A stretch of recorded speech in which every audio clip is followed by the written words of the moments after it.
What's up, everybody? Welcome back to U.S. History class. Now, we are getting close to the end of the school year. And, one of my favorite parts of my job is having interactive discussions and getting to know you guys. And I feel like this year with remote learning and the pandemic going on, we all kind of got cheated out of that. Now, some of you, a handful of you, I got to know pretty well that were coming into school. But the majority of you, we really haven't had hardly any face-to-face time. Now, I like to, especially at the end of the year, sprinkle in some life advice to kind of the closing comments for the class.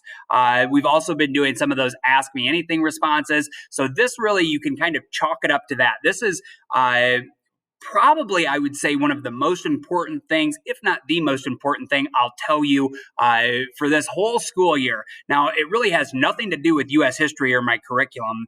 And I've often felt like that in public schools in general, at Michigan Center, but really everywhere in the American schooling system, that, man, we focus so much on history and facts and algebra and how to write, and we get all this curriculum in, but we kind of neglect giving you guys meaningful, impactful, like life advice and actual like tidbits and tips that you can apply to your life and hopefully make your future and your life better.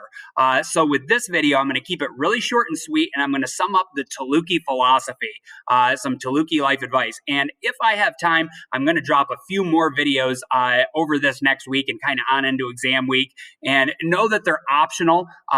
These ones, like once you've got through the study guide stuff and have your journals turned in and all that stuff, that's what'll affect your grade. So, these are optional. You don't have to necessarily watch it, but I would strongly encourage you to check some of these out, especially any that I have titled like life advice or like, personal help. Because look at it this way. I'm 40 years old and I have been teaching for quite a while and living life for a few decades longer than you. And I'd like to think that I've accumulated some wisdom and I've learned a few things that I wish I would have been more in tune with back when I was in high school and young and just kind of starting out my journey in life. So again, this one will be pretty short and sweet, and I hope to give you a few more where I get into more specific nitty-gritty advice. But the Tylutki philosophy of what makes a good life, I think personally, and this is a subjective thing that is my opinion, so you don't have to take it like this is a gospel truth fact, but I think there are three important components to having a really good, happy, content life. All right, which I would think most of us, that's kind of your ultimate goal. Now, my analogy for this is that human beings are kind of like snowflakes. Okay, so bear with me for a second here. We all live in Michigan. We've all been through a blizzard or a snowstorm here or there. You go out in the middle of a snowstorm and you see hundreds of thousands, millions of snowflakes falling. And yep, there's a snowflake, there's one. They're all over the place. They're ubiquitous. They're all over. They all look the same, right? But when you pull any of those, if you ever were to pull those snowflakes in under a magnifying glass or a microscope, you would look at them closely and be able to see that each one is unique. I mean, they're all essentially the same. They're all snowflakes, but each one has a unique crystallized pattern.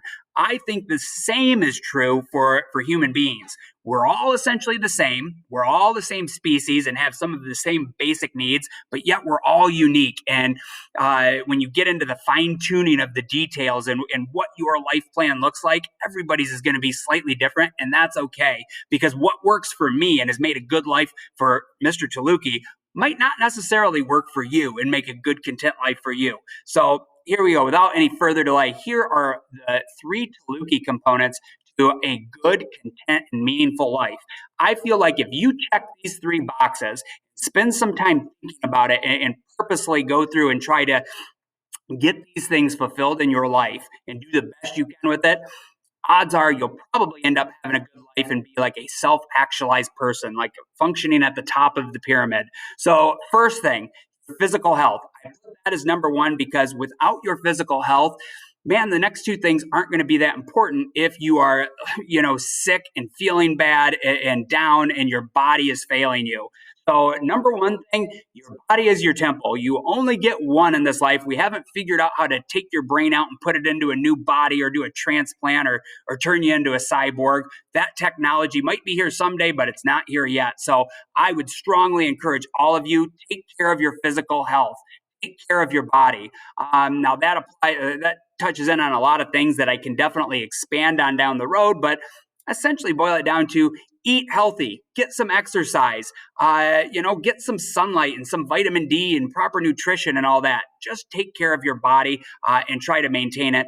You'll be happy you did when you're my age or when you're maybe 50, 60, 70 years old, because people that don't do that, their bodies fail them typically much, much sooner. Second thing, it's your social well-being is a key part of who we are in being healthy and happy and like a satisfied person. Human beings, our closest relative in the animal kingdom would be the other great apes. Chimpanzees, bonobos are the genetically closest to us, but then you have gorillas and orangutans, all those other apes. I'm sure you guys are familiar with what I'm talking about. Now, all of the great apes are social creatures. They all live in groups, little troops or tribes, you could say, where they are very interdependent on each other and they rely on each other to survive. Now, it's possible today for you to go out and get a job and make enough money, and you could probably, especially in the post pandemic world, you could have some cubicle job where you never see anybody at all and you get your groceries delivered to your house and you just live in your own little bubble. And there's a lot of people out there, a lot of students that I know that are not overly social. They're not, social butterflies and not out there, mingling with people all the time. But I will say, I've looked at a lot of the evidence and the data and research on this, and I'm telling you what, you need to have some meaningful relationships in your life. Now, there's no set amount, and I'm not saying you have to get married and have a spouse or have kids. This can look very different for different people. And some people have a whole lot of close friends. Other people maybe only have two or three. But I'm telling you what, you'll be happy that you accomplished this in your life too. Treat other people that are important to you good. Be kind to them, and hopefully you'll create some good karma, and then they will return that favor to you. One of the things that brings people like the most joy and will help almost permanently boost up their happiness is to do something really nice and meaningful for somebody else that they care about. That's a really important thing that I think gets neglected in America, in our society, quite a bit. So it doesn't matter who it is. You need to nurture some of those relationships in your life. Remember, at our core, we're social apes. So, humans have not, even though we have modern technology and we're on screens all the time, we haven't really changed that much, genetically or as a species. And we still have that need to have face-to-face contact and have some people in our life that depend on us and we depend on them, and you just have that mutual trust, respect, and love for each other. Now, the last thing, and this is the highest order type one, and this can look very different for different people too. You need to find something to do with your time. Find a purpose out there that helps give your life like meaning. It gives you some worth. So when I say the purpose thing, I think most people would associate this with they're going to find a job and they need to think about what career they're going to do. Now, some of you might be getting into the trades and be a construction worker. Others might be a doctor or a lawyer. Some of you might end up, being a manager down at Menards. It really doesn't matter to me what you do, and it should matter to you. You want to find something that gives you that meaning and purpose that you can take pride in and feel like you're accomplishing something at the end of the day. It doesn't have to be a job, though. I think I've seen in my personal life and through like studies and research, some of the human beings that are the most fulfilled and have the deepest like sense of purpose actually don't have a job at all. It's stay-at-home moms and stay-at-home dads. If being a good parent and you're in a situation where you don't have to have a job to support yourself, and you're going to throw yourself and commit yourself 100% into having kids and making that your job, you can get a lot of deep meaning and purpose from that. So you can think outside the box there. For a lot of people, this ends up being a job, but it doesn't have to. Find something that you'll take pride in, and you'll feel like you're accomplishing something. Another stat that I'll leave you with, they say in America, based on recent polling data and research that's been done, something like about 35% of Americans hate their job. Another almost 35 to 40% of Americans, they don't like their job, they don't hate it, but they basically only go because they need the paycheck and they need to pay the bills and put food on the table. Only 15% of Americans are in the category where they say they love their job and they look forward to going to work. Money isn't everything. Now, the money and happiness are correlated up to about $75,000 or so.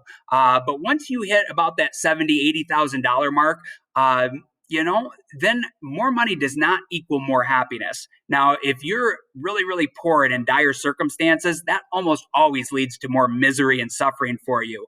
But you don't have to be rich to be happy. It's really, you want to have a job where you can check that box and have enough income where you're not struggling to make ends meet. And then after that, it's way more important for you to find meaning and purpose in your job and have a sense of accomplishment than it is to just make more and more money. Okay. Hopefully that makes sense to you. And if you ever do want me to expand on any of these things, I'm going to try to throw out some more videos where I get into each one a little deeper. By all means, you're always welcome to come talk to me. Even if you're out of my class and this is a year or two or 10 years down the road, you can shoot me an email. You can come look me up, and I'm always happy to go over any of this stuff and to hear out what's going on in your life and to give you the best possible advice I can. And I do say, like, this, what I'm giving you here, these three basic components, I think this is something that fits for everybody. It's a human thing. However, in order to give you personalized advice and more specific stuff, I really have to get you to know you better. We would have to sit down and have a conversation and figure out what makes you tick. So if any of you ever want to do that, not a lot of kids end up taking me up on it. I usually have a few each year that will kind of be mentor-mentee type relationships with me. But I open that up to all of you. If you ever want a take and just an adult's opinion on what's going on in your life or what path you should take, know that I'm always happy to do that, and I'll be there for you. All you have to do is track me down and ask. All right. Have a good afternoon.